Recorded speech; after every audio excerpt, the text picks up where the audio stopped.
ఉదయకాల సమయంలో రెండు ఆరాధనకి విచ్చేస్తాం. మీ అందరికీ ప్రభువును రక్షకుడైన యేసుక్రీస్తు వారి అతి శ్రేష్టమైన నామములో నా నిండు వందనాలు తెలియజేస్తా ఉన్నాను.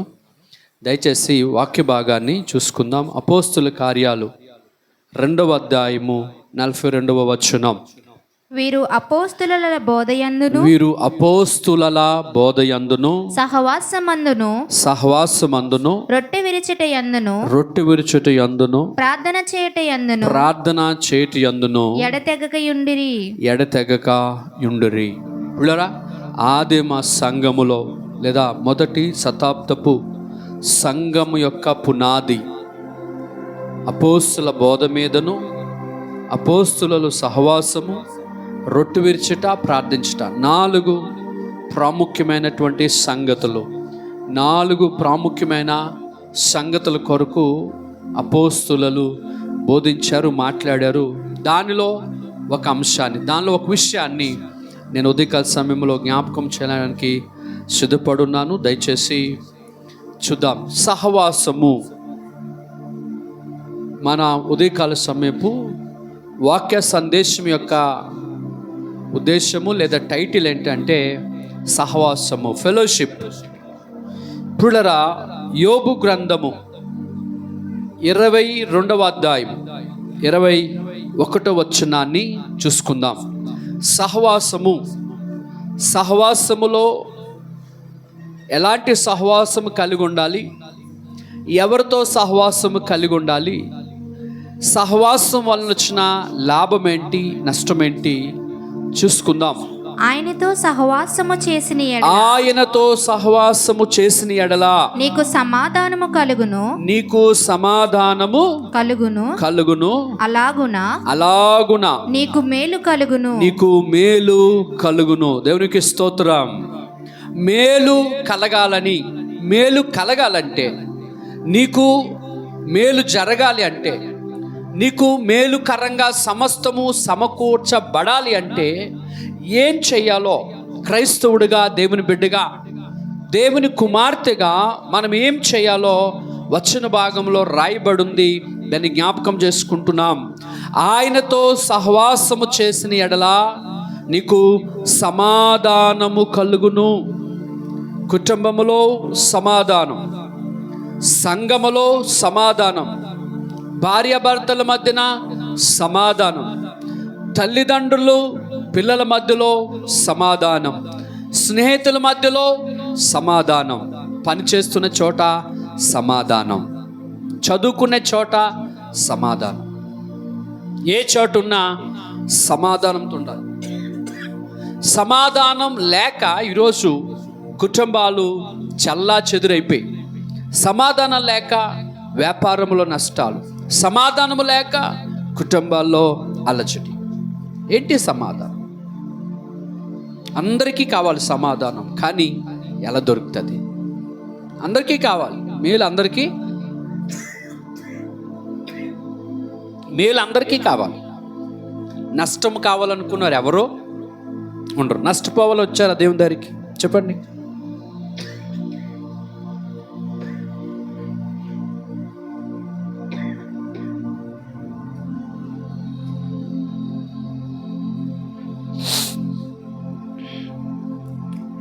సమాధానము అని పేరు. యెషయా గ్రంథం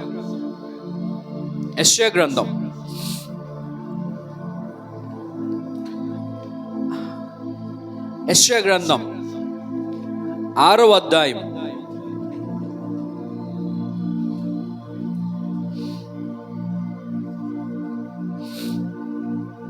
6వ అధ్యాయం చూడండి, 3వ వచనం. వారు సైన్యములకు అధిపతియగు యెహోవా పరిశుద్ధుడు పరిశుద్ధుడు పరిశుద్ధుడు, సర్వలోకము ఆయన మహిమతో నిండియున్నది గొప్ప స్వరముతో గాన ప్రతిగానములు చేయుచుండిరి. ఆమేన్. చాలు. ఆయన పరిశుద్ధుడు. మనము ఎవరితో సాంగత్యము చేయాలో చేస్తున్నామో ఆయన పరిశుద్ధుడైన వాడు. అలాగే యెషయా గ్రంథం 9వ అధ్యాయము 6వ వచనాన్ని చూద్దాం. ఏలయనగా ఏలయనగా మనకు శిశువు పుట్టెను, మనకు శిశువు పుట్టెను, మనకు కుమారుడు కుమారుడు అనుగ్రహింపబడెను. అనుగ్రహింపబడెను, ఆయన భుజము మీద రాజ్యభారముండును. భుజము మీద రాజ్యభారముండును. ఆశ్చర్యకరుడు, ఆ, ఆలోచనకర్త, బలవంతుడైన దేవుడు, నిత్యుడగు తండ్రి, సమాధానకర్తయగు అధిపతి అని అతనికి పేరు పెట్టబడెను. ఆమెన్. దేవునికి స్తోత్రం. ఆయన పేరు సమాధాన కర్త. చెప్పండి ఏం పేరు ఆయన పేరు? చెప్పండి ఏం పేరు ఆయన పేరు?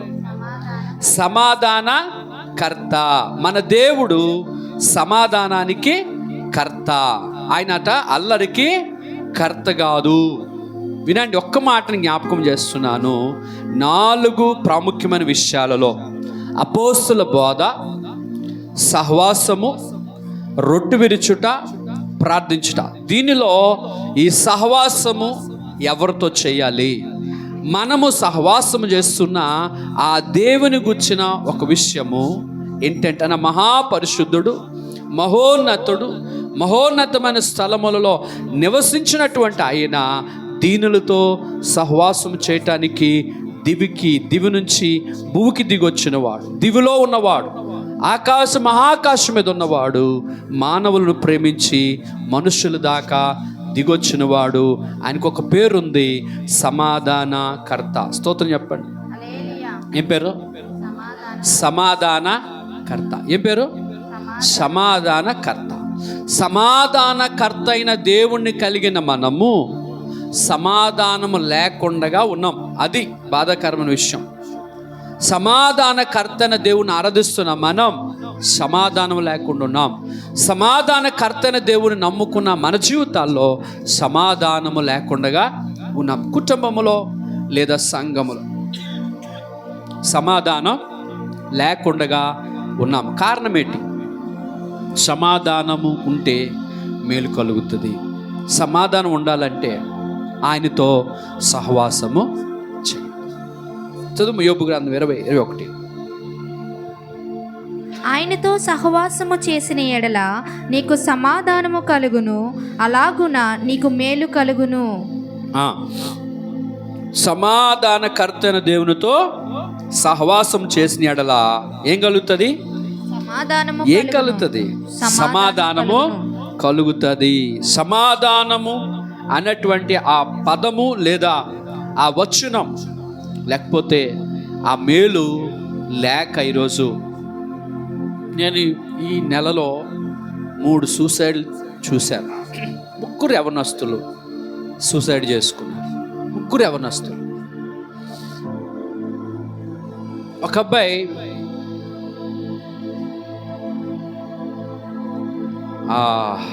చెన్నైలో బీటెక్ చదువుతున్నాడు. స్కూల్కి టాపర్గా ఉండేవాడంట. ఆటలు పాటలు అన్ని విషయాలు. సూసైడ్ చేసుకున్నాడు. ఎందుకు చేసుకున్నాడో కూడా తెలియదు.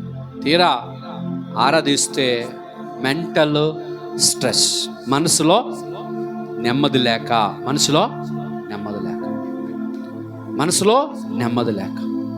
బాగా చదువుతాడు కానీ నెమ్మది లేదు. ఆటలు పాటలు అన్నిట్లో ఫస్ట్ ప్లేస్లో ఉన్నాడు కానీ నెమ్మది సమాధానం లేదు. తర్వాత ఇక్కడనే మరి దేవరపల్లి దగ్గర ఒక అబ్బాయి, మన చర్చ్కి వస్తుంది అమ్మాయి, కొత్తగా పెళ్ళయింది. ఒక పాప, మరలా ఇప్పుడు నీళ్ళు పోసుకుంది అమ్మాయి. అబ్బాయి ఆ రాత్రి పనికి వెళ్ళొచ్చాడు, పోయిన వారంలో సూసైడ్ చేసుకున్నాడు. మనసులో నెమ్మది లేదు. ఎందుకు ఈ విషయాలు చెప్తానంటే, సమాధానకర్త అయిన దేవుని పిల్లలమైన మనము సమాధానాన్ని వెతకాలి, సమాధానం కొరకు ప్రార్థించాలి. ఆ సమాధానంతోనే మనం బ్రతకాలి. మన దేవుడు సమాధానానికి కర్త అయిన దేవుడు. ఆయనతో సహవాసం చేసిన ఎడల, సహవాసం చేస్తే సమాధానము కలుగుతుంది. చూడండి, అపోస్తలుడైన పౌలు కొరింథీయులకు రాసిన మొదటి పుస్తకం 1వ అధ్యాయం, మొదటి పుస్తకం 1వ అధ్యాయం 9వ వచనం. మన ప్రభువైన యేసుక్రీస్తు అను ఆ. తన కుమారుని సహవాసమునకు మిమ్మును మన పిలిచిన దేవుడు, ప్రభువైన యేసుక్రీస్తు అను తన కుమారుని సహవాసమునకు ఆ, మిమ్మును పిలిచిన దేవుడు నమ్మతగినవాడు. హల్లెలూయా. మనలను దేవుడు తన కుమారునితో సహవాసానికి పిలిచాడు. మనల్ని ప్రభు ఎందుకు పిలుచుకున్నాడు అంటే, తండ్రి అయిన దేవుడు యేసుక్రీస్తు ప్రభుతో సహవాసం చేయటానికి పిలిచాడు. ఏదో వచ్చాము ఆరాధించడం కొరకే పిలవలేదు, ప్రార్థించడం కొరకే పిలవలేదు, దేవుని పని చేయటానికే పిలవలేదు, కానీ నిత్యము యేసు ప్రభుతో సహవాసం చేయటానికి పిలిచాడు. అసలు సహవాసం అంటే ఏంటి? సహవాసం అంటే ఏంటి? సహవాసం అంటే స్నేహాన్నే సహవాసం అంటారు. స్నేహము లేకపోతే ఫ్రెండ్షిప్ని ఏంటంటారు? సహవాసం అంటారు. గ్రాంధిక భాషలో, రాసే భాషలో సహవాసం అంటారు, స్నేహము అంటారు. కనుక మనము సహవాసము దేవునితో చేస్తే, మన సహవాసము యేసు ప్రభుతో చేస్తే మనకేం కలుగుతుందట? చిన్న 2 అక్షరాలు మేలు. మేలు అంటే దాంట్లో అన్నీ దాచబడి ఉంటాయి. వివాహము ఒక మేలు, ఉద్యోగం ఒక మేలు, వ్యాపార అభివృద్ధి ఒక మేలు, ఆరోగ్యం ఒక మేలు, సమృద్ధి ఒక మేలు, మేడ మిద్దులు కలిగి ఉండటం ఒక మేలు. మేలు జరుగుతుంది అంటే లాభం కలుగుతుందని అర్థం. మేలు జరుగుతుంది అంటే అభివృద్ధి జరుగుతుందని అర్థం. మేలు జరుగుతుంది అంటే క్షేమము కలుగుతుందని అర్థం. మేలులో అన్నీ వస్తాయి, అన్నీ కలిపి మేలు అన్నాడు ఆయన. యేసుక్రీస్తు ప్రభుతో సహవాసం చేస్తే మనకు మేలు. హల్లెలూయా. మేలు కలగాలనే దేవుని దగ్గరికి వస్తాం. మంచి జరగాలని వస్తామా, చెడ్డ జరగాలని వస్తామా? దేవుని దగ్గరికి ఎందుకు వస్తాం? మేలు జరగాలని. మంచికి బదులుగా మేలు జరగాలని వస్తామా, కీడు జరగాలని వస్తామా? దేవుడు మేలు చేస్తాడని వస్తాం. తీరా ఇక్కడికి వచ్చినాక మేలు జరగదు అనుకుందాం, మేలు జరగలేదు అనుకుందాం. అప్పుడు ఏమనుకుంటాం? దేవుడి దగ్గరికి వెళ్తున్నాను, ప్రభు నమ్ముకున్నాను, నాకేమీ మేలు కలగలేదు అంటాం. అసలు మేలు కలగకపోవడానికి జాగ్రత్తగా వినండి. ఒక చెట్టు ఒక ప్లేస్లో నాటావు, ఒక చెట్టు ఒక ప్లేస్లో నాటావు. ఆ చెట్టు ఎదగలేదు, లేదా ఎదిగిన చెట్టు పళ్ళు కాయలేదు. ఏమనుకుంటాం? ఎందుకు ఈ చెట్టు ఎదగలేదు? ఒకవేళ ఎదిగిన ఈ చెట్టు ఎందుకు పళ్ళు కాయలేదు అనుకుంటామా లేదా? మీ భాషలో చెప్తాను. మీ పిల్లల్ని మంచి స్కూల్లో జాయిన్ చేశారు. ఉదాహరణకి మన దగ్గరలో మంచి స్కూల్ ఏంటుంది? ఏ స్కూల్ అనేది? పుట్టాడు నీ స్కూల్ శివానిలో జాయిన్ చేశారు. మంచి స్కూలేనా? చెప్పు. మంచిదే బాగా చెప్తారా? చెప్తారట. మంచి స్కూల్లో జాయిన్ చేశారు. ఇంకా మంచి స్కూల్స్ ఉన్నాయి చాలా. టింపుని స్కూల్ ఉంది, బేతనీ స్కూల్ ఉంది, విశాఖ వ్యాలీ స్కూల్, చాలా స్కూళ్ళు ఉన్నాయి వైజాగ్లో. అయితే మంచి స్కూల్లో చాలా ధనం వెచ్చించి పిల్లల్ని జాయిన్ చేస్తున్నారు. మంచి స్కూల్ ఎందుకు జాయిన్ చేస్తాం చెప్పండి? ఎందుకు జాయిన్ చేస్తాం? స్కూల్ మంచిది, టీచర్స్ మంచిది, బాగున్నారు అంటే అందంగా ఉన్నారని కాదు, బాగున్నారంటే బాగా చెప్తారని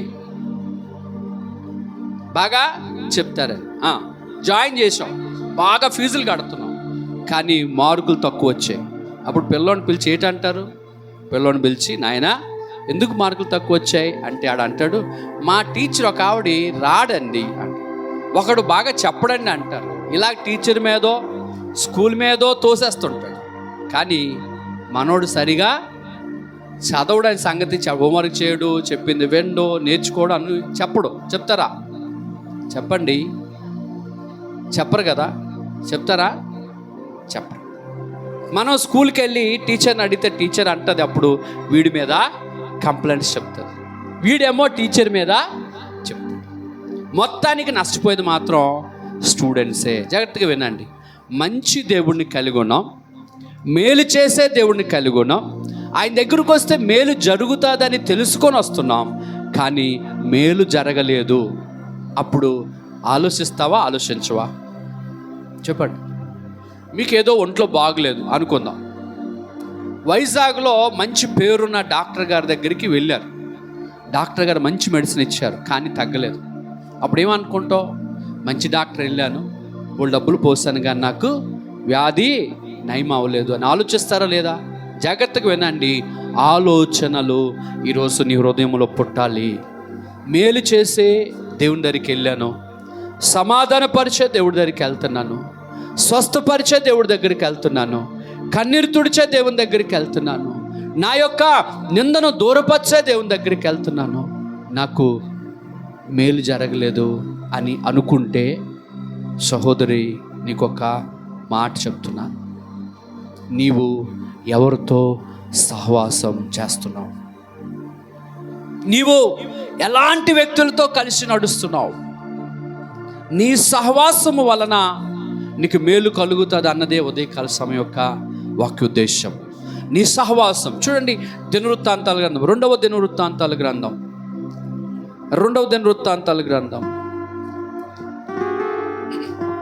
20వ అధ్యాయం 35వ వచనం అనుకుంటాను. చూడండి. ఇది అయిన తరువాత యూదా రాజైన యెహోషాపాతు మిక్కిలి దుర్మార్గముగా ప్రవర్తించిన ఇజ్రాయేలు రాజైన అహజ్యాతో స్నేహము చేసెను. తర్షీషునకు పోదగిన ఓడలను చేయింపవలనని యెహోషాపాతు అతనితో స్నేహము చేయగా వారు ఎసెన్గోబెరులో ఆ ఓడలను చేయించిరి. అప్పుడు మారేషా వాడును దోదాబాహు కుమారునగు ఎలియేజరు నీవు అహజ్యాతో స్నేహము చేసుకొంటివి గనుక చేసుకొంటివి కనుక యెహోవా నీ పనులను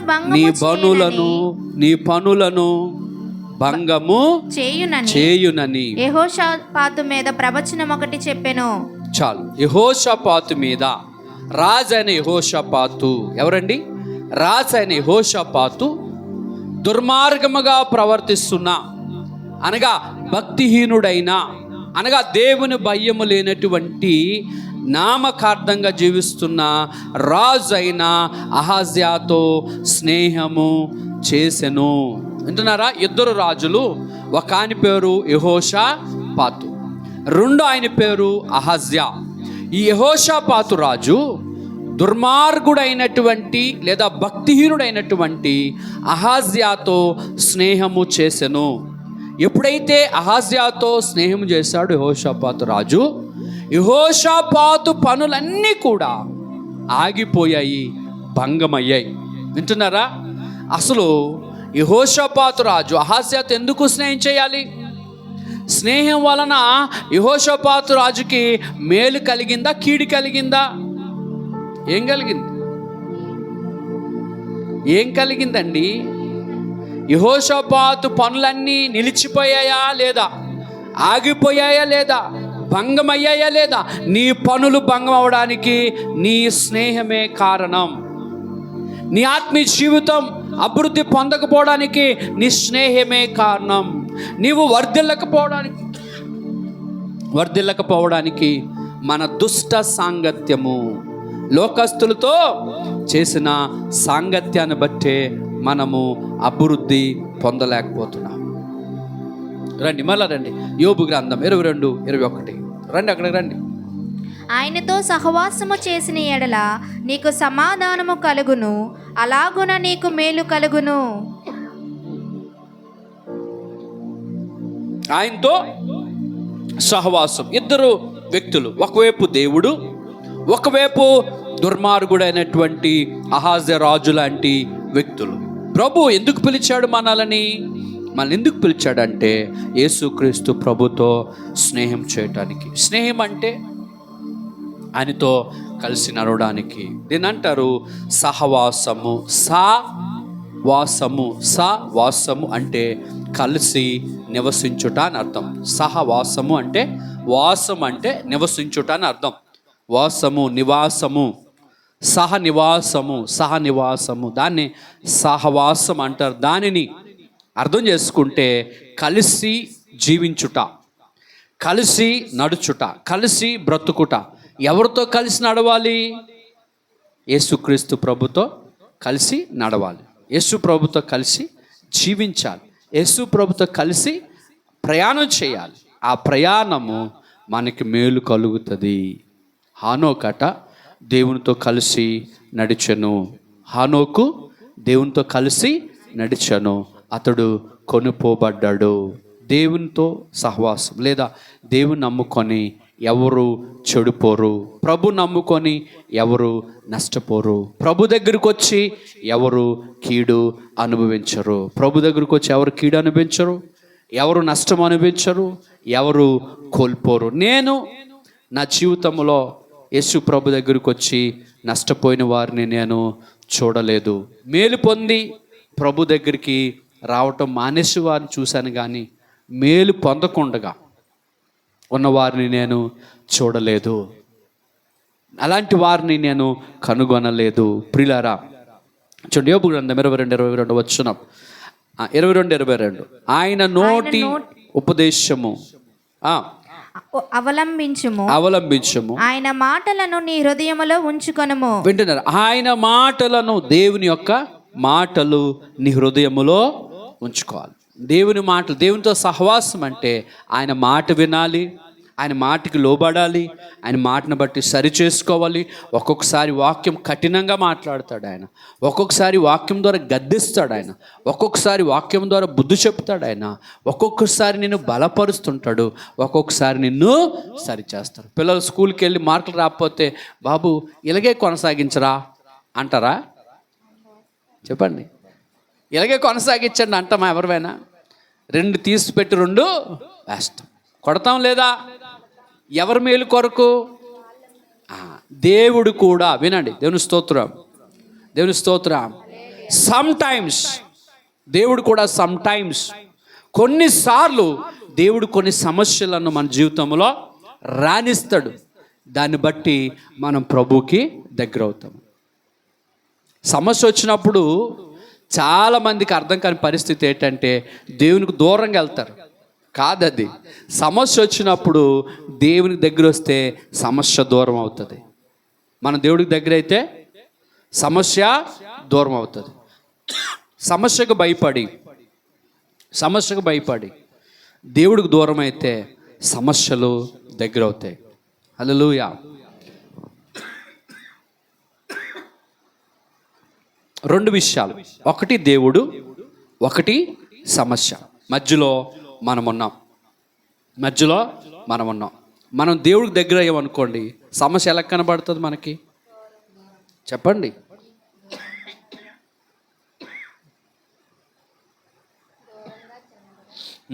సమస్యకు దగ్గర వెళ్ళామనుకోండి, దేవుడు దూరంగా కనబడతాడు. బైబిల్ అదే చెప్తుంది. నీవు ఆయనతో సహవాసం అంటే నువ్వు ప్రభుకి దగ్గర అయితే నీకు మేలు కలుగుతుంది. అంటే అర్థం ఏంటి? నీకు కీడు దూరం అవుతుంది. మనం ఏం చేస్తున్నామంటే విశ్వాసం లేక, ప్రార్థన జీవితం లేక, మనలో ఓపిక లేక, వాక్యము పూర్తిగా తెలియక, బలము లేక సమస్యను చూసి భయపడుతూ ఉన్నాం. భయపడకూడదండి, సమస్యను చూసి నిలబడాలి.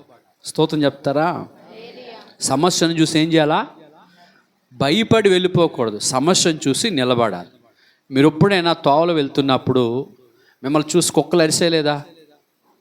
చెప్పండి, అరిసాయా? నేను చూసి రోజు అరుస్తాయి. కుక్కలు అరిసేయలేదా? కుక్కలు అరిస్తే ఏం చేస్తాం? పిరుకులు అనుకో పారిపోతారు. కొంచెం ధైర్యం అయితే అది అలాగే, చెప్పండి, అది అలాగే అరుస్తుంది. మన నడకను మనము, మన గమ్యాన్ని మనం చూస్తూ వెళ్తాం. అదేవిధంగా సాతానుగాడు మనల్ని భయపెడుతూ మనల్ని చూసి మన మీద అరుస్తుంటే మనం వాడికి భయపడ్డాం అనుకోండి, వాడు మనతో ఆడుకుంటాడు. లేదా ధైర్యంగా నిలబడితే, ఎప్పుడైనా మీరు కుక్క పిల్లలు మిమ్మల్ని మీదకి వచ్చినప్పుడు మీరు నిలబడితే అవి నిలబడతాయి, మీరు పారిపోతే మిమ్మల్ని ఏం చేస్తాయి? చెప్పండి, ఏం చేస్తాయి? పరిగెట్టిస్తూ ఉంటాయి. సమస్య కూడా అంతే. మీరు సమస్యను చూసి భయపడిపోయి పారిపోతున్నారు అనుకో, ఆందోళన చెంది పారిపోయి ఏం చేసుకోవాలి? అందరూ ఇందాక చెప్పిన యవనస్తులు అందరూ అట్లా చూసి భయపడి అలా చేసుకున్న వారే. భయపడకూడదు. సముద్రం మీద అలలు వచ్చినప్పుడు పేతురు భయపడి, ప్రభా మునిగిపోతున్నానయ్యా, చచ్చిపోతున్నానయ్యా, ప్రాణం పోతుందా అన్నప్పుడు ప్రభు అన్నాడు, భయపడకయ్యా అన్నాడు. ఆ పక్కనే ప్రభు ఉన్నాడు, అలల మీదే ప్రభు ఉన్నాడు, ఎదురుగానే ప్రభు ఉన్నాడు. మనోడు ఇటువైపు చూశాడు అంటే అలల వైపు చూశాడు. అలల మీద నిలిచిన ప్రభువుని చాలామంది సొంత ఆలోచనతో నిర్ణయాలు తీసుకుంటూ వెళ్తూ ఉంటారు. ప్రస్తుతానికి అవి బాగానే ఉంటాయి, కానీ బైబిల్ అంటుంది, ఒకని మార్గం వాని దృష్టికి యథార్థంగా కనబడును, కానీ చివరికి అది మరణానికి నడిపిస్తుంది. మరలా చెప్తున్నాను, ఒకడు తీసుకున్న నిర్ణయం, ఒకరు ఎంచుకున్న మార్గం వారి దృష్టికి అది మంచిగా మేలుకరంగా కనబడుతుంది, కానీ చివరికట మరణానికి నష్టానికి నడిపిస్తుంది. ఈరోజు మేలుకరంగా కనబడిన ఆ మార్గం ఖచ్చితంగా అది కీడుకి నడిపిస్తుందట. అదే నువ్వు యేసు ప్రభు మార్గాన్ని, వాక్యమనే మార్గాన్ని, వాక్యం అనేటువంటి సహవాసాన్ని, వాక్యముతో సహవాసాన్ని, దేవునితో సహవాసాన్ని ప్రభు వైపు చూసి నడవగలిగితే ప్రభు ఏం చేస్తాడంటే నిన్ను మేలులోనికి నడిపిస్తాడు. మేలు చేసే దేవుడు నీకు మేలు చేస్తాడు. వింటున్నారా? వినండి జాగ్రత్తగా. దేవునితో సహవాసం అనగానే ప్రభు అయిన క్రీస్తుతో సహవాసం చేసిన ఎడల నీకు మేలు కలుగుతుంది. సహవాసం అంటే మందిరానికి రావటం, సహవాసం అంటే ప్రార్థనకు రావడం, సహవాసం అంటే దేవుని బిడ్డలు కూర్చొని ఒక చోట కూర్చొని ప్రార్థించటం, సహవాసం అంటే పరిపూర్ణమైన భక్తిలో ఉన్నవారితో కలిసి నడవడం, కలిసి ప్రయాణించడం, కలిసి సాంగత్యం చేయడాన్ని దేవునితో సాంగత్యం చేయడం, సహవాసం చేయడం అంటారు. మీ అందరూ ఫ్రెండ్స్ చాలామంది, కొంతమందికి చాలామంది ఫ్రెండ్స్ ఉంటారు, కొంతమందికి కొంచెం మంది ఫ్రెండ్స్ ఉంటారు, కొంతమందికి అసలు ఫ్రెండ్సే ఉండరు. మీకు ఫ్రెండ్షిప్ కోసం బాగా తెలుసు, కానీ దేవునితో ఫ్రెండ్షిప్ చేయగలగాలి. అబ్రహాము నా స్నేహితుడు అన్నాడు. అబ్రహాముని చూసి దేవుడు అన్నాడు, అబ్రహాము నా స్నేహితుడు, నా స్నేహితుడు అంటే ఇంకో చోట అంటాడు, ఇదిగో నా స్నేహితుడైన అబ్రహాముకి నేను తలపెట్టిన కార్యము చెప్పకుండగా నేను చేస్తానా అంటాడు. అర్థమవుతుందా? అబ్రహాము దేవుడికట స్నేహితుడట, అబ్రహాముతో చెప్పకుండగా నేను ఈ కార్యము చెయ్యను. ఫ్రెండ్షిప్ అంటే అర్థం ఏంటండి? ఫ్రెండ్షిప్ అంటే ఏంటి? ఫ్రెండ్షిప్ అంటే ఏంటి? ఏంటి మీ భాషలో ఏంటి చెప్పండి? ఫ్రెండ్షిప్ అంటే ఏముంది? హృదయంలో విషయాలన్నీ అక్క, తొక్క, చెల్లి, సీమ, పిల్లి విషయాలన్నీ చెప్పుకుంటా. దీన్ని స్నేహం అంటారు. స్నేహం బాగా ముదిరిపోయి పాకంలో పడితే ఏమవుతుంది? స్నేహం బాగా ముదిరిపోయింది ఏమవుతుంది? బైబిల్లో సామెతలు అంటారు, మాటి మాటికి నీ పొరుగు వానింటికి వెళ్ళకు అని ఉంటుంది. మాట మాటికి ఎక్కువగా మాట్లాడకూడదు. ఫ్రెండ్షిప్ కూడా, స్నేహం కూడా ఎక్కువ మాట్లాడితే ఏమవుతుందంటే ఏమవుతుంది? ప్రేమ ఎక్కువైపోయి ప్రేమలో నుంచి విషం పుట్టుకొని వస్తుంది. అవునా కదా? ఎక్కువ పదే మాట్లాడండి, ఏటి వీడు అలా బురదినేస్తుంది అనుకుంటాం లేదా? అంతేనా ఫ్రెండ్షిప్ అంటే? ఫ్రెండ్షిప్ అంటే మన విషయాలు ఆ వ్యక్తితో పంచుకోవటం ఫ్రెండ్షిప్. జాగ్రత్తగా వినండి. నీవెవరినో నమ్మి నీ హృదయంలో విషయాలు, నీ యొక్క సీక్రెట్స్, నీ పర్సనల్ విషయాల్ని ఆ వ్యక్తితో షేర్ చేసుకోవటం వలన ఏదో ఒక రోజు నీకు కీడు కలుగుతుంది ఖచ్చితంగా. అదే నీ వ్యక్తిగతమైన విషయాలు, నీ వ్యక్తిగతమైన సమస్యలు, నీ బాధ, నీ కన్నీరు ప్రతిరోజు ప్రభుతో పంచుకుంటే ఆ సమస్యలు కరిగిపోతాయి, సమస్యలు తరిగిపోతాయి, సమస్యలు కరిగిపోతాయి. ఎప్పుడు తరిగిపోతాయి అంటే ప్రతిరోజు ప్రభు దగ్గరికి వచ్చి ప్రభుతో పంచుకోవాలి. అన్న అని ఒక స్త్రీ ఉంది, ఆమెకు ఒక సమస్య ఉంది. దేవుని మందిరంలోకి వచ్చి ప్రభా నా సమస్య, నా కన్నీరని ప్రభు దగ్గర ఏడ్చింది. దేవుడు తన జ్ఞాపకం చేసుకున్నాడు. ఫ్రెండ్షిప్లో చాలా నష్టం.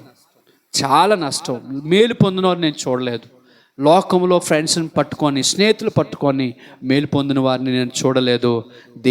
దేవునితో స్నేహం చేసిన వారిని, చెడిపోయిన వారిని కూడా చూడలేదు. నేను ఇద్దరు వ్యక్తులు చూడలేదు. ఒకటి, దేవునితో స్నేహం చేసి నష్టపోయిన వారిని చూడలేదు. లోకములో ఉన్న స్నేహం చేసి మేలు పొందిన వారిని కూడా నేను చూడలేదు. వీళ్ళని చూడలేదు, వాళ్ళని చూడలేదు. అర్థమవుతుందా? దేవుని నమ్ముకొని లేదా దేవునితో స్నేహం చేసి, అంటే ప్రార్థన చేసి ప్రభు పాద నుండి నష్టపోయిన వారిని చూడలేదు. లోకంలో చట్టబట్టలు వేసుకొని ఈవిడ నా ప్రాణప్రియురాలు, ఈవిడ నా ప్రాణప్రియుడు, ఇతను నా బెస్ట్ ఫ్రెండ్, చాలా జిగిరి దోస్తు, ఈడు లేకపోతే నేను బతకలేను, ఈమె లేకపోతే నేను బతకలేను అనుకున్న వాళ్ళు మేలు పొందిన వారిని నేను చూడలేదు. ఎంతో మందిని చూశాను నెట్టేట వదిలేసి వెళ్ళిపోయిన వాళ్ళు. అర్థమవుతుందండి? 2 విషయాలు జ్ఞాపకం చేస్తాను. ఆయనతో సహవాసం చేసిన ఎడల ఏటట 4 విషయాల్లో ప్రార్థన, అపోస్తల బోధ, సహవాసము, రొట్టె విరుచుట, ప్రార్థన చేయట. దీంట్లో సహవాసం కొరకు మాట్లాడుతున్నాను. మనము ఆయనతో సహవాసము చేసిన ఎడల నీకు సమాధానము కలుగును. దేవుని దగ్గరికి రండి అంటున్నాం. ఇక్కడ దేవునితో ఎవరితో స్నేహం చేయడం రమ్మంటున్నాం? దేవునితో స్నేహము, ప్రభుతో సాంగత్యము. దేవుని దగ్గర కూర్చోటం, ఆయనతో స్నేహం చేయట, ఆయన మాట వినుట స్నేహం చేయట, ప్రార్థించుట స్నేహం చేయట. ఇవి చేస్తే ఏం కలుగుతుంది? మేలు కలుగును. ఆయనతో సహవాసం చేయకపోతే మేలు కలగదు అని అర్థం. అవునా కాదా? ఇక్కడ ఒకరోజు ఆర్ఐ క్వార్టర్స్ దగ్గర ఒక సంవత్సరం కాలం క్రితం R I quarters, railway institute quarters ఉన్నాయి చూసారా, మరిపాలెం క్వార్టర్స్. అక్కడ పెద్ద వాటర్ ట్యాంక్ ఉంటుంది.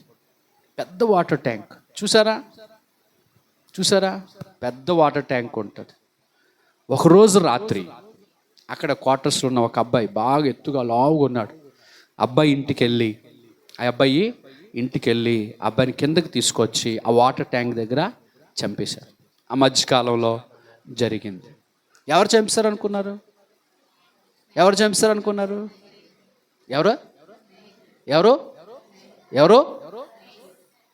తెలుసు కదా అంతా. ఎవరు చంపేశారు? బైబిల్ గ్రంథంలో ఒక ప్రేమించే ఆమె, బాగా ప్రేమించాడు ఆయన, పిచ్చి ఆమెనే బాగా ప్రేమించాడు. పిచ్చి అమ్మ అంది, ఏయ్ దాన్ని చేసుకోకరా బాబు అంది. నాన్న అన్నాడు, వాటి వెళ్ళకరా అన్నాడు. కానీ నాకు ఆ ఐసే కావాలి, ఆ ఐస్ అయితేనే బేక్ కరుగుతుంది, ఆ ఐశ్వర్యరాయే కావాలనుకుని దాన్నే పెళ్లి చేసుకున్నాడు, దాన్నే ఇష్టపడ్డాడు, దాని దగ్గరికే పోతూ ఉండేవాడు. ఆ ప్రేమించే అమ్మే ఏం చేసింది తెలుసా? అలాగ తీసుకెళ్ళి అలాగ శత్రువులకు అప్పగించింది. ఏంటి? అలా తీసుకెళ్ళి ప్రేమించింది ఏం చేసింది? అలా తీసుకెళ్ళి అలాగ శత్రువులకి అప్పగించింది. అర్థమవుతుందా? స్నేహం ముదిరితే ప్రేమ ముదిరితే దోమ అవుతుంది. ఆ దోమ ఏమవుతుంది? మలేరియా దోమ అవుతుంది, టైఫాయిడ్ దోమ అవుతుంది, డెంగ్యూ దోమ అవుతుంది. అర్థమవుతుందా? డెంగ్యూ దోమ కుట్టింది అనుకో ఏమవుతుంది? సచ్చి ఊరుకుంటారు. కనుక దేవుడి వైపు చూడండి అమ్మా అని బైబిల్ చెప్తుంది. దేవునితో స్నేహం చేయి, దేవుని వైపు చూడు, దేవుని ప్రజలతో నాడు, నీకు ఖచ్చితంగా మేలు కలుగుతుంది, కీడు కలగదు. మేలు కలగని వచ్చారా, కీడు కలగని వచ్చారా? దేవుని దగ్గరికి రావడం మాత్రం మేలు కోసం వచ్చారు. మేలు ఎలాగ జరుగుతుంది అంటే వాక్యానుసారంగా, వాక్యమును బట్టి చేస్తే మేలు కలుగుతుంది. ఈ రోజు నుంచి మంచి స్నేహితులు ఎంచుకుందాం, మంచి ప్రార్థన పరులు ఎంచుకుందాం, భక్తి పరులతో సాంగత్యము చేద్దాం, ప్రార్థన చేసే వారితో నడుద్దాం, వాక్యం తెలిసిన వారితో నడుద్దాం, వాక్యానుసారంగా బ్రతికిన వారిని చూసుకొని ఎంచుకొని వారితో సాంగత్యం చేస్తే, 6 నెలలు వారితో సాంగత్యం చేస్తే వీరే వీరు అవుతారు. స్నేహం ఎవరితో చేయాలట? పరిశుద్ధులతోని, ప్రార్థనా పరులతోని, విశ్వాసంలో నడిచేవారిని, దేవుని కొరకు బ్రతికే వారిని చూసి వారితో సాంగత్యం, స్నేహం చేయాలి. పౌలు తిమోతి అంటాడు, తిమోతి నీవు యవ్వనేచ్చుల్లోంచి పారిపో, పవిత్రమైన హృదయం గల వారితో, విశ్వాసమును వెంబడించే వారితో, ప్రార్థన చేసే వారితో, దైవికమైన ప్రేమ గలవారితో స్నేహం చేయి అన్నాడు. జాగ్రత్తగా వినండి, ఆయనతో సహవాసం అంటే దేవునితో సహవాసం, దేవునితో సహవాసం అంటే వాక్యముతో సహవాసం, వాక్యముతో సహవాసం అంటే వాక్యము చెప్పినట్లుగా చేయటము. వాక్యం ఏం చెప్తుంది? ఎడతెగక ప్రార్థన చేయి. వాక్యము ఎడతెగక ప్రార్థన చేయి అంటే ఎడతెగక దేవునితో స్నేహం. దేవుని స్తోత్రం. ఒకరోజు ఇద్దరు అక్క చెల్లెలు ఉన్నారు, ఇద్దరు అక్క చెల్లెలు. ఆ అక్క చెల్లెల్లో చెల్లి, స్తోత్రం చెప్పండి, చెల్లా బల్ల, బల్లి చెల్లి అవ్వకూడదు, చెల్లి బల్లి అవ్వకూడదు. ప్రేమ ఎక్కువైపోతే చెల్లి బల్లి అయిపోతుంది. అర్థమవుతుందా? ఈ చెల్లి యేసు ప్రభు దగ్గర కూర్చుంది, యేసు ప్రభు దగ్గర కూర్చుంది. అక్క ఏం చేస్తుందంటే పనులు చేస్తుంది, విస్తారమైన పనులు చేస్తుంది. చాలా పనులు పెట్టుకుంది. అక్క చెల్లి మీద కోప్పడుతుంది, ఏయ్ నీకు పని బాట్లేదా, ఈ పని సాయం చేయొచ్చు కదా, నువ్వు ఎప్పుడు ప్రార్థన అంటావేటి, ఎప్పుడు అక్కడే కూర్చుంటావు, ఎప్పుడు ప్రభాల దగ్గర కూర్చుంటావు అని అండం. ఆ పక్కన కూర్చున్న యేసు ప్రభు అన్నాడు, ఏయ్ మార్తా, ఈమె ఉత్తమమైనది, మేలైనది, శ్రేష్టమైనది, ఉన్నతమైనది, మంచి ప్లేస్ని ఎంచుకుంది. ఏమన్నాడు ఆయన? ఈమె ఉత్తమమైనది, మంచిది ఎంచుకుంది. నువ్వేమో ఆ పని అనుకొని, ఈ పని అనుకొని, వంట అనుకొని, వార్పు అనుకొని ఏటేటో నువ్వు చేస్తున్నావు. అది కాదు, ఉత్తమమైనది ప్రభు పాదాల దగ్గర కూర్చొని ఆయనతో సహవాసము చేయుట. అని స్తోత్రం. ఆయనతో ఇద్దరు అక్క చెల్లెలు, ఒక ఇంట్లో ఉన్న అక్క చెల్లెళ్ళే. ఒక ఆమెమో యేసు ప్రభు పాదాలు కూర్చొని ఆయనతో స్నేహము చేస్తూ ఉంది, ఆయన పాదాల దగ్గర కూర్చొని మాటలు వింటుంది. అక్క విస్తారమైన పని పెట్టుకుంది. అడగండి, అమ్మ ప్రార్థనకు వస్తావా? పాస్టర్ గారు పని ఉందండి, రేపు వస్తానండి పాస్టర్ గారు. మళ్ళీ రేపు ఫోన్ చేశాను అనుకో, అమ్మ ప్రార్థనకు వస్తావా? పాస్టర్ గారు కొంచెం పని ఉంది పాస్టర్ గారు. ఉత్తినికే ఏ పని ఉండదు. ఏవో పనులు పెట్టుకుంటాం మనం. కాదండి, నీకు మేలు కలిగేదేటో తెలుసా? ప్రభు పాదాల దగ్గర కూర్చొని ప్రార్థన చేస్తే, ఉపవాసం ఉండి ప్రార్థన చేస్తే, ఆయన పాదాల దగ్గర కూర్చొని ఏడవగలిగితే దేవుడు ఏం చేస్తాడు తెలుసా? నీ ఏడుపుని, నీ కన్నిటిని నాట్యముగా మారుస్తాడు. నీ ఏడుపుని నాట్యంగా మారుస్తాడు. నీ పేదరికాన్ని ఐశ్వర్యంగా మారుస్తాడు. నీ నిందనే ఘనతగా మారుస్తాడు. నువ్వు పడిన స్థితిలో దేవుడు అక్కడే లేపుతాడు. ఏ చోట ప్రజలు మీరు నా జనులు కారని ఏ స్థలమందు ప్రజలు మీతో అంటారో ఆ స్థలమందునే జీవము కలిగిన దేవుని ప్రజలని ఆ చోటే ఆ బంధువులు అంటారు. నువ్వన్నీ కోల్పోయి బంధువుల ఇంటికి వెళ్ళు. నీ దగ్గర ఏమీ లేనప్పుడు బంధువుల ఇంటికి వెళ్ళండి. బంధువులు ఎలా చూస్తారు తెలుసా?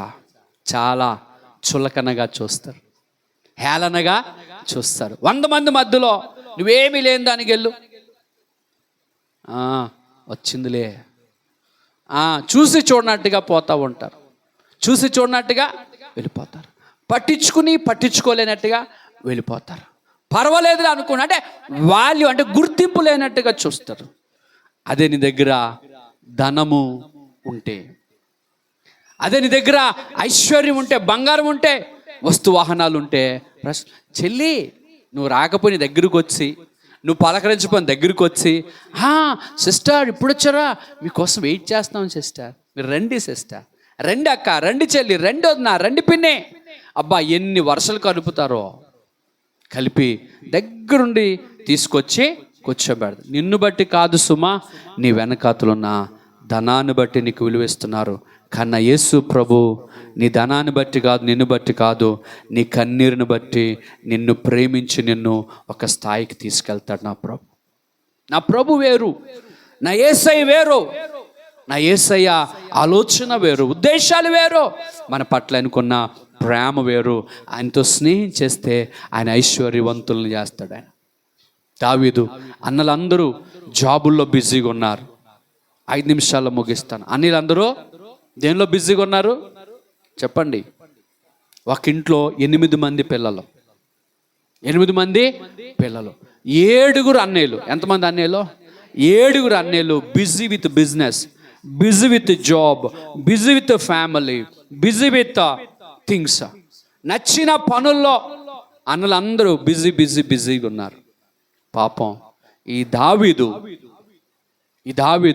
ఒంటరి వాడై, దావీదు లోకానికి తల్లిదండ్రులకు దూరంగా ఉన్నవాడై, ఈ దావీదు ఎన్నిక లేని వాడయ్యుండి, ఈ దావీదు వెలివేయబడిన వాడయ్యుండి, ఈ దావీదు చివరి వాడయ్యుండి, ఈ దావీదు ఎవరు గుర్తింపు లేనివాడు.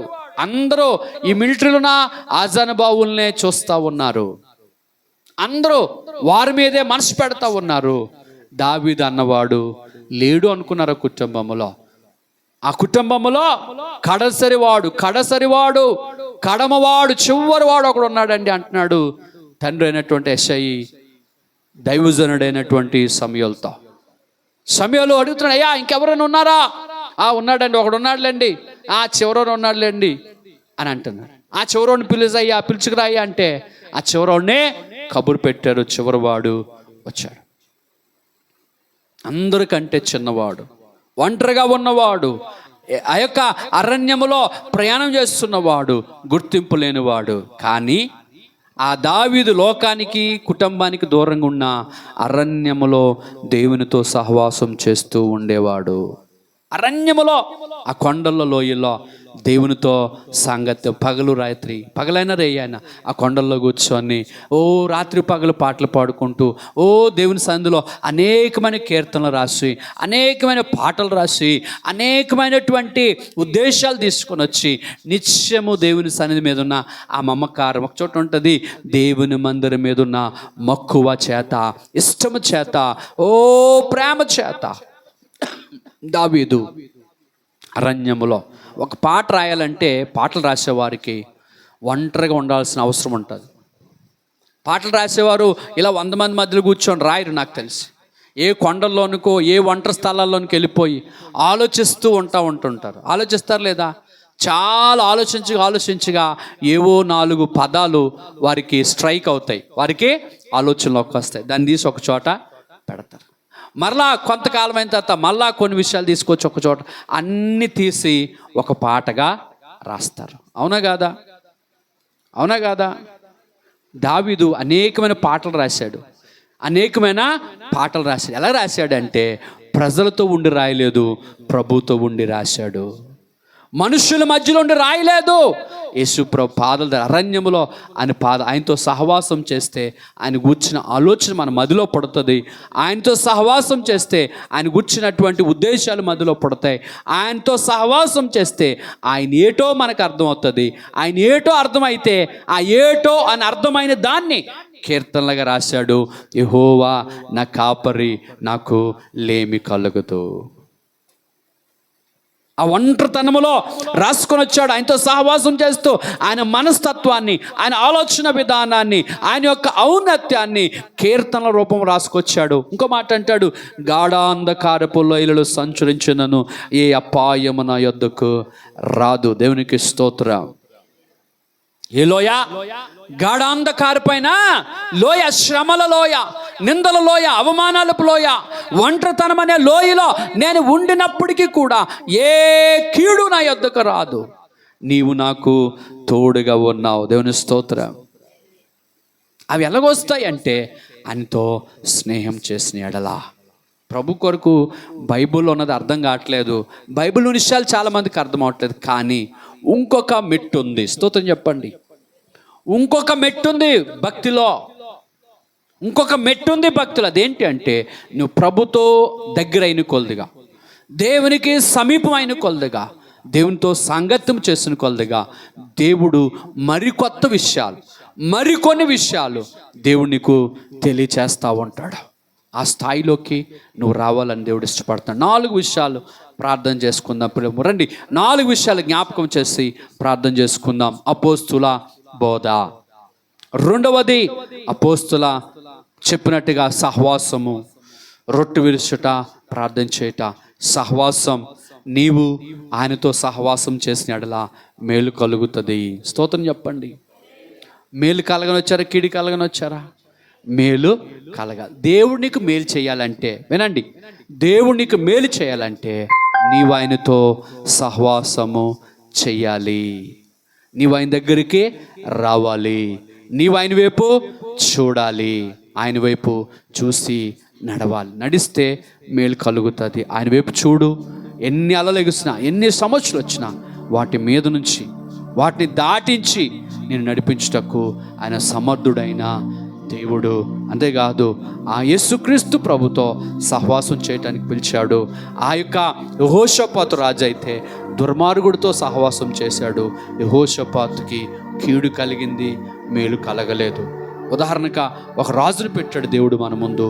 ఆయన ఏం చేశాడంటే దుష్టుడితో, దుర్మార్గుడితో స్నేహం చేసి తన పనిని కోల్పోయాడు, నష్టపోయాడు, కీడు జరిగింది. కనుక 2 విషయాలు: భక్తి పరులతో స్నేహం చేయాలి, ప్రార్థనా పరులతో స్నేహం చేయాలి, దేవుని కొరకు బ్రతికే వారితో స్నేహం చేయాలి, మేలు కలుగుతుంది.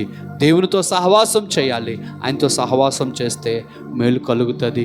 ఒకవేళ ఈరోజు ఫ్రెండ్స్ ఉన్నారండి, బంధువులు ఉన్నారండి, నేను చెప్తాను, నీకు నిజంగా కష్టములో ఎవరైతే నిలబడతారో నిజమైన స్నేహితుడు విడువక ప్రేమించను. దురదశలో అటివాడు సహోదరుడిగా నిల్చున్న అంటాడు. నిజమైన స్నేహితుడు అంటే ఎవరో తెలుసా? కష్టములో, నష్టములో నీకు ఎవరు తోడుగున్నారో వారే నిజమైన స్నేహితుడు. కష్టములో, నష్టములో తోడైన మొట్టమొదటి నిజమైన స్నేహితుడు మంచి సమరయుడు. మంచి సమరయుడు నా యేసయ్య. ఆయన కష్టములో, నష్టములో మనకు తోడుగా ఉంటాడు.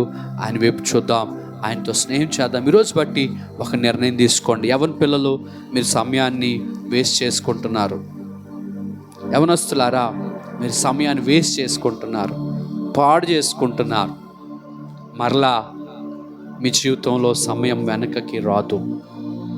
యవన పిల్లలు, ఆడపిల్లలు, మగపిల్లలు, సాయంకాలం ప్రార్థనకి రండి. ఆ సాయంకాలం ప్రార్థన నీ భవిష్యత్తుని తీర్చిదిద్దుతుంది. నీ భవిష్యత్తుకి బంగారుపు బాట వేస్తుంది. అర్థమవుతుందా?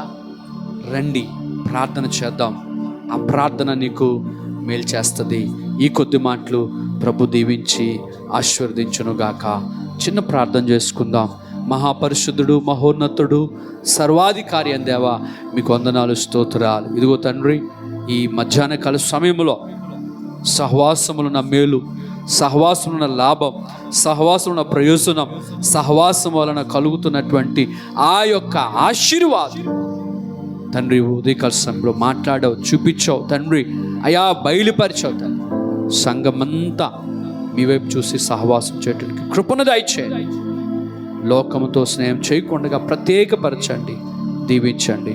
యేసుక్రీస్తు నామములో స్తుతించి ప్రార్థించి వేడుకుంటున్నాం పరమ తండ్రి. ఆమేన్.